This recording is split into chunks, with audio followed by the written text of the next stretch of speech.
Go.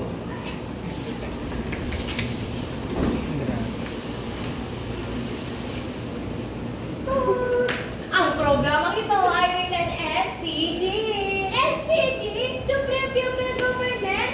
SPG, hindi Mars. Strong parental guidance. Striktong patnubay at gabay ang kailangan dahil maaari itong may maselang tema, lingwahe, karahasan, aray, sexual, horror o droga na hindi angkop sa mga bata. Jared, sa programang ito ay mga go, go, go! Ating masasaksihan ngayon ang tula-tula ukol sa pagpapalaga sa wikang Pilipino na pinamagatang Pinoy ako, ipakita ko to sa mundo. Mula ito sa mga alagad ni Tanggol sa ikasyang paragraph sa Seksyon Prudensya. Bang, bang! Handa ba kayong lahat? Tara na, let's go na. 3, 2, 1. Han, tignan mo itong cellphone. Sabi ng anak natin, makatutulong na ito sa pagtuto. Hoy! Pagtuto! Ngunit, bakit mas maraming salitang nasa wikang Ingles dito kaysa sa bigas natin? Hay naku doon! Bakit yan ang pinaproblema mo? Sa tingin mo ba, hindi ko narinig ang pag-practice mo ng Can I Go Out when pupunta ka ng mga ng palikuran? Bet, seryoso ako. Paano bang magsalita ng wikang Ingles na hindi nagkakamali? Parang, how much is your age? Where is your name? Biglang dumating si Carla na tila ba ang nakamit. Mga kapitbahay!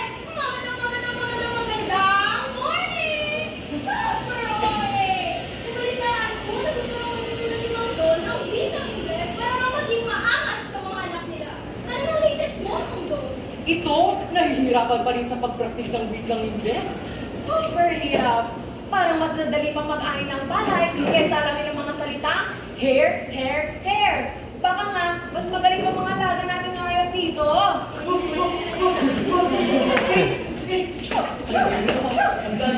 sa'yo, Mang Don? Kung gusto mo magkaroon ng wikang Ingles, magkaroon kay Sanda Isidro na lagi nang binabanggit sa isang sulat at ako kahit pauwi lang nila ng kanilang bahay. Oo siya, maligo na nga ako kapag na tayo sa bahay nila.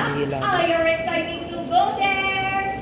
Masaya si Mang Don dahil siya ay excited. Umali pa siya at takbo patungo sa kanilang bahay.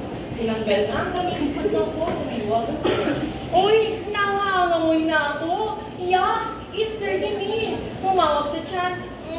Hinawa ka ng pader. Ang sakit. Huwag na Ay, gago. Ang tapos, naligo. Kas-kas dito, kas-kas doon. Nang siya'y natapos, naggamit siya, kinuha ang polvos, at sumukay ng aplos. Oy, they're misteryoso. Hindi pa rin mahida ang iyong kriya na ibo. Oh, yes! Ayos! Pagtungo na sila sa bahay ni Isidro.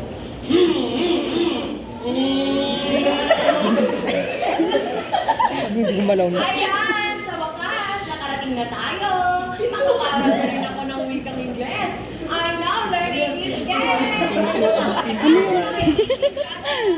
Isidro! Go out here! I learn wanted English!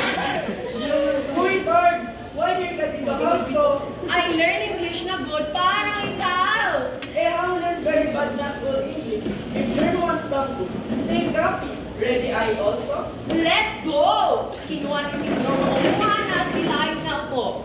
Isidro, pwede kanta tayo? Rivers ng Babylon. Yes, super.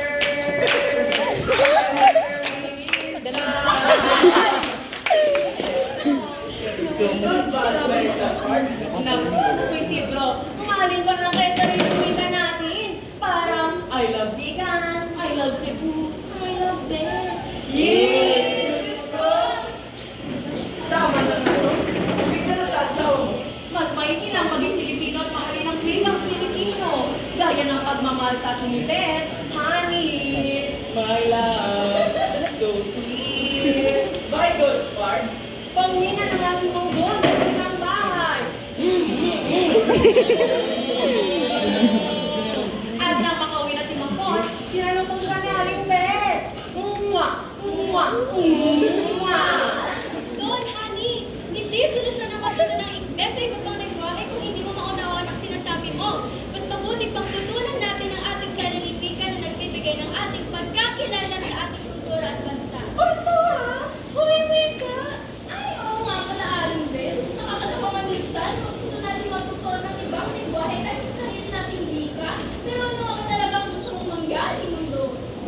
naman, gusto ko lang sumabay sa mga taong nakikita ko sa social media. Pero tama nga sinabi ni Beth, hindi solusyon ang pagsalita ng Ingles para makasabay sa ibang tao. Han, baka mag-social cyber dito. O siya, kaya tama na sa mga kalokohan. Ang media natin ay Pilipino. Tunay na kayamanan na hindi kailanman kaya palitan ng kahit anong lengguwahe. Kalingbes, Mongol, natutunan mo na rin na ang ating pinag hindi lamang salita, kundi ito rin ang ating kalayaan, kaya dapat natin itong pahalagahan. Ito ang pagtakilig sa sariling atin. Ito magtatapos ang ulan na pinamagatang Pinoy